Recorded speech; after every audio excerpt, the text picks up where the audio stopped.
जय Shri Krishna. Hello friends, कैसे हो आप सभी। आई होप आप सभी बहुत अच्छे होंगे और अपनी अपनी गार्डनिंग अच्छे से कर रहे होंगे। तो बारिश को रुके को एक हफ्ता हो चुका है। उसके बाद बारिशों के बाद जब हम पौधों में खाद देते हैं तो बहुत अच्छे से फ्लावरिंग होती है। वैसे बारिश के टाइम पर भी बहुत अच्छे से फ्लावरिंग हो रही थी, लेकिन अब भी बहुत अच्छे से फ्लावरिंग हो रही है।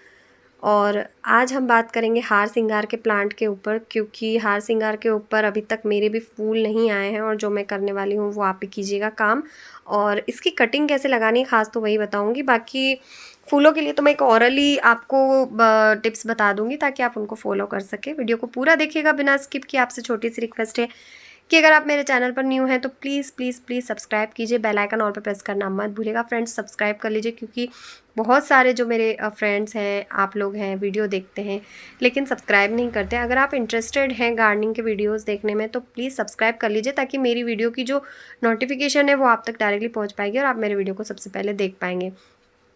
तो फ्रेंड्स, ये हार सिंगार का प्लांट है। आज इसकी कटिंग भी लगाते हैं और कुछ इसके ऊपर जल्दी से फूल आए उसकी भी केयर की बात करते हैं। तो पहला टिप्स मैं आपको ये देना चाहूँगी कि आप हार सिंगार की सावन के महीने में कटिंग कर लीजिए, कटिंग प्रूनिंग कर लीजिए, क्योंकि इसमें इस समय बहुत अच्छी ग्रोथ हो रही है। जैसा कि मेरे पौधे में आपको दिख रही होगी, ब्रांचेस बहुत सारी निकल रही हैं।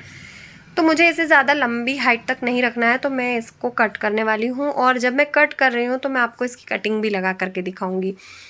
तो कटिंग करने से क्या है, एक तो पौधा घना होगा, क्योंकि इसकी जो ब्रांचेस होती हैं वो काफ़ी बहुत सीधी सीधी चलती रहती हैं और बहुत ज़्यादा स्ट्रेट हो जाता है प्लांट, और फिर बहुत लंबा भी हो जाता है। तो उसको रोकने के लिए, पौधे को घना बनाने के लिए यहाँ कटिंग निकाल लेते हैं। कम से कम 5-6 नोड एरियाज़ वाली कटिंग हम निकालेंगे, यानी कि कम से कम 10 इंच की कटिंग या 8 इंच की कटिंग हम लेंगे।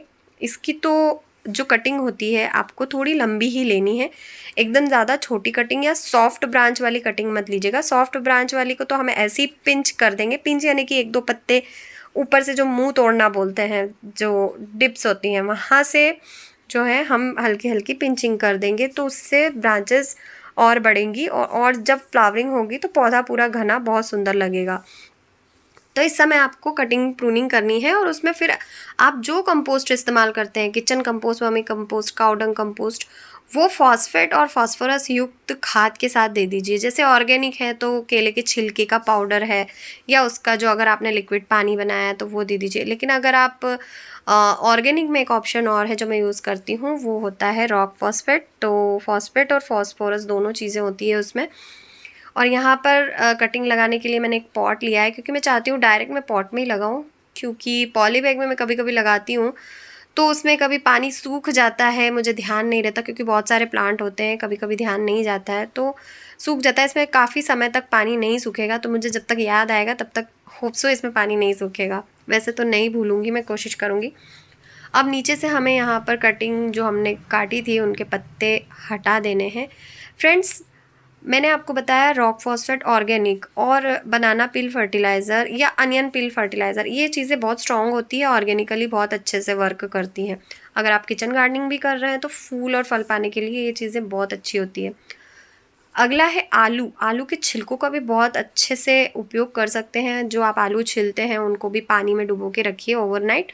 दूसरे दिन उसके जो जितना भी पानी है, अगर 1 गिलास पानी में डुबोया है आपने, तो उसको 2 गिलास, 1 गिलास और पानी में लेके उसको 2 गिलास बना के पौधे में डाल दीजिए।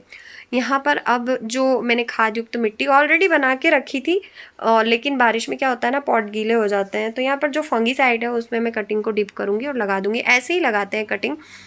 और मौसम का फ़ायदा उठाइए, जब बादलों भरे मौसम हो तब आप कटिंग लगाइए, वो कटिंग बहुत जल्दी चलती है। और इसके अलावा आप अगर केमिकली जाना चाहते हैं, आपको इंस्टेंट जो है देखना है रिज़ल्ट, पौधे में फूल जल्दी से जल्दी लेने हैं, तो आप डीएपी का इस्तेमाल कर सकते हैं। इसका इस्तेमाल मैं भी बहुत ज़्यादा करती हूँ पौधों में, क्योंकि मुझे भी जल्दी जल्दी फूल चाहिए होते हैं पौधे से।